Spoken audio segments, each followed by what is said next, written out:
नमस्ते। तो जितने लोग तक ये वीडियो पहुँचे ना, कृपया पूरी देख लीजिएगा। नमस्ते, हमारा नाम है मुकुंद मिश्रा। हम मुंबई के ICST कॉलेज के इंजीनियरिंग के दूसरे साल में हैं।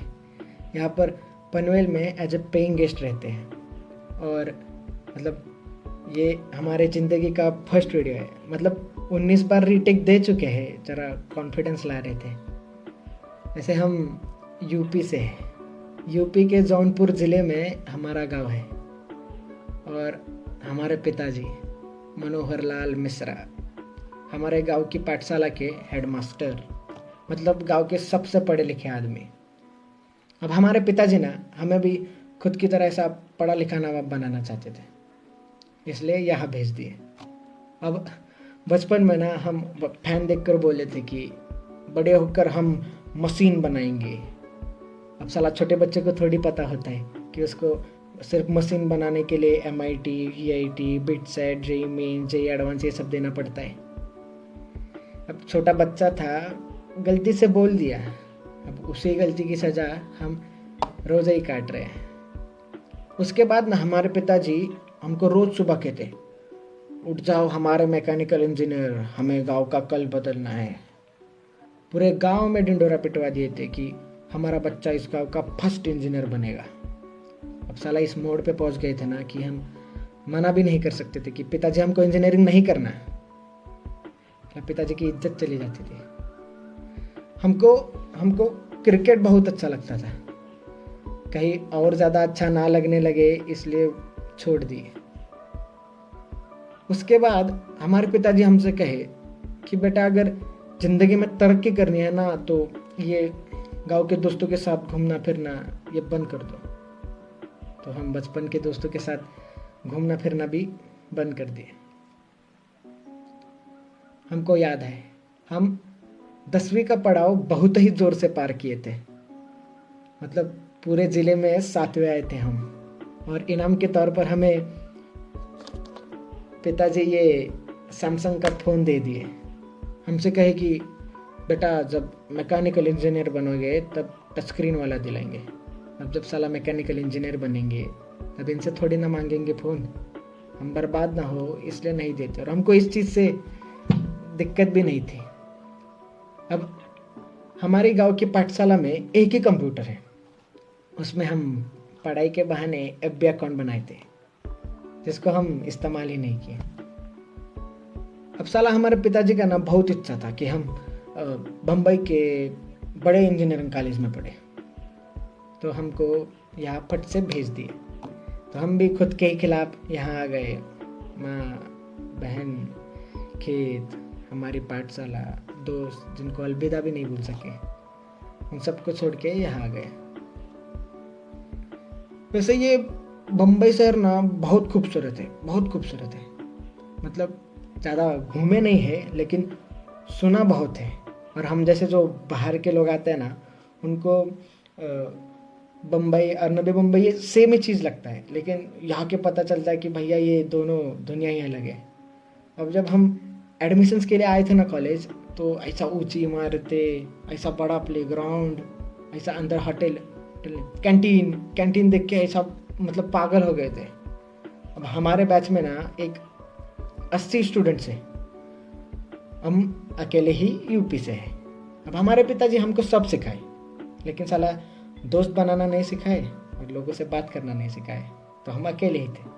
और यहाँ के बच्चे भी ना बहुत ही अलग, मतलब कैसे बताए, मतलब बहुत ही मॉडर्न और फैशनेबल है। मतलब ऐसा गॉगल पे, जैकेट पे, KTM पे ऐसा कॉलेज आते हैं। और मतलब कुछ लड़कियां हैं जो ऐसा स्कर्ट में, मतलब हमको इस चीज़ से दिक्कत नहीं है, बिल्कुल दिक्कत नहीं है, बस हम पहली बार देखे तो थोड़ा गड़बड़ा गए थे। और कुछ स्टूडेंट्स तो चड्डी पे कॉलेज आते हैं। साला 1 साल के सफ़र में हम कभी हमारे PG के बाहर भी चड्डी पे नहीं गए। और भैया अंग्रेजी तो इतना तेज़ बोलते हैं ना कि समझना छोड़िए, सुनने में भी बड़ी दिक्कत होती है। मतलब हम इनकी तरह कूल नहीं थे। हम ना सिगरेट पीते, ना दारू पीते, ना नशे करते, ना कोई गर्लफ्रेंड के चक्कर में थे। और हमारे कपड़े भैया, मतलब एक फॉर्मल शर्ट, एक फॉर्मल पैंट, हाथ में पापा की घड़ी, ये चश्मा और नीचे सैंडल, और इस्त्री भी हम खुद ही करते थे। और बाल अभी बढ़ाए बाल, वरना पूरा मिलिट्री कट रखे थे। वो बाज वाला चिंटू है ना, हमको मतलब बाल देख के यही उम्र में अंकल बुलाता है। अभी हम मतलब ये सब को अगर बाजू में रखे ना, तो हम वैसे बहुत होशियार है। मतलब खुद की तारीफ नहीं करेंगे, लेकिन हमारे कुछ उसूल है, जैसे कि हम बंक नहीं करेंगे, असाइनमेंट्स टाइम पे देंगे, जो भी है ईमानदारी से करेंगे। अभी 2-3 महीने पहले का बात है, हमारा सेम 2 का एग्ज़ाम्स पास में आ रहा था। तो धीरे धीरे सब हमारे साथ ऐसा ही हाय बाय बोलने लगे, हमारे साथ बात करने लगे, हमारे मतलब फर्स्ट बेंच में बाजू में बैठने लगे। हमको बोले कि हमको मतलब कैंटीन घुमाए, हमको प्लेग्राउंड घुमाए, हमको मॉल घुमाए, हमको चीज़ फ्रैंकी, सैंडविच, मतलब बहुत नाम याद नहीं आ रहे, लेकिन बहुत बहुत कुछ खिलाए। और हम उनको मतलब जितने भी पढ़ाए उसके नोट्स देते, फिर उनको लाइब्रेरी में लेक्चर देते। और मतलब साला इतना कॉन्फिडेंट ना हम कभी ज़िंदगी में फील नहीं किए थे।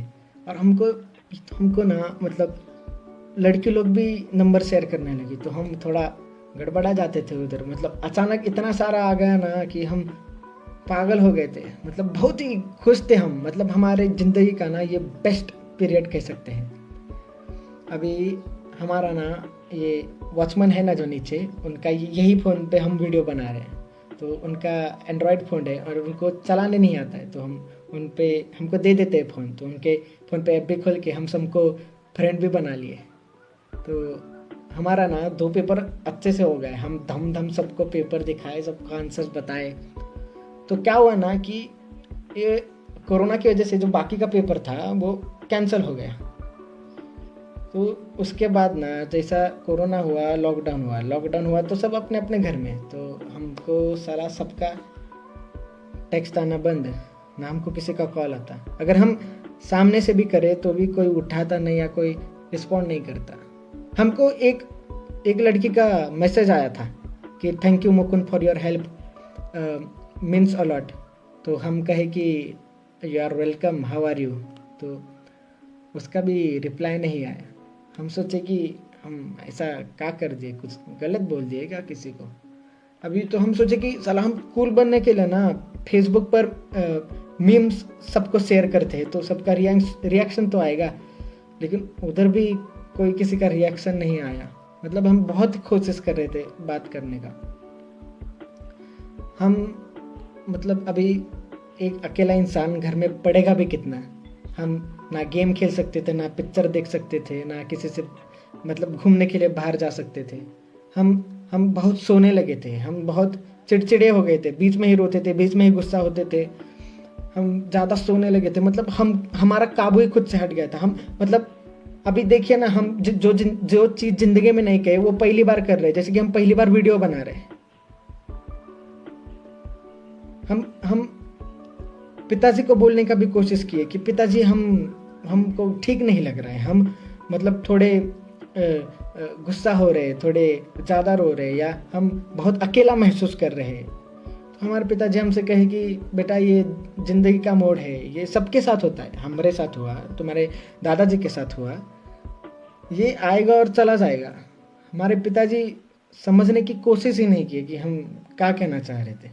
अब हम ना एंजाइटी और डिप्रेशन ये सब में विश्वास नहीं रखते थे, पर साला जब वो इंसान को होता है ना वो चीज़, तब ही समझ आता है कि भाई ऐसा मानसिक बीमारी करके भी कुछ तो होता है। अब हमारे गांव में ना मानसिक बीमारी का 2 ही मतलब है, एक तो भूत बाधा और दूसरी मतलब ये पागल हो गए। साला हम गुस्सा हमारे दादाजी से नहीं है, ना हम गुस्सा हमारे पिताजी से, हम गुस्सा इस समाज से, जो जब सर दुखता है तो हाथ में फट से डिस्प्रिन दे देता है, लेकिन साला जब दिमागी हालत ठीक ना हो तो मुंह ही फेर लेता है। अब साला परसों का ये बात है, हम उसी उम्मीद में फोन लिए थे कि हम देखने की फेसबुक पे हमको गलती से किसी का मैसेज आया रहेगा। तो हम खोले तो देखे कि सबने स्टोरी शेयर किए थे, और उसमें लिखा था, क्या लिखा था, उसमें लिखा था कि if you feel lonely you talk to me, I better see you laughing instead of seeing in your grave. And suicide is not the option. अब हम क्या बोले बे, और कितना गिरोगे बे तुम लोग। गए 1 महीने से हम बात करने की कोशिश कर रहे हैं कि हमसे कोई बात करो, हमारा फोन उठाओ, हम तरस रहे थे कि हमारी सुनो मत, लेकिन हमसे बात तो करो, हमको तो जानो कि हमको क्या हो रहा है। साला एक फेमस इंसान अगर सुसाइड कर ले तो सबको इस चीज का फर्क पड़ता है, लेकिन आपको पता है क्या, साला हर 1 घंटे में एक स्टूडेंट भारत में आत्महत्या करता है, लेकिन तभी किसी को फर्क नहीं पड़ता क्योंकि वो फेमस थोड़ी ना है। ये फर्क छोड़िए, ये सोशल मीडिया को चलाने के लिए ये लोगों को कंटेंट मिल गया, और ये जो कंटेंट है ना, ये इंसान की जिंदगी से भी बहुत ही प्यारा है।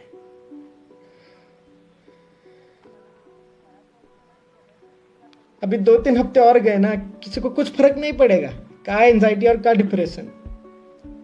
साला वो दर्द ही बहुत अलग होता है जब दर्द बांटने के लिए भी कोई नहीं होता।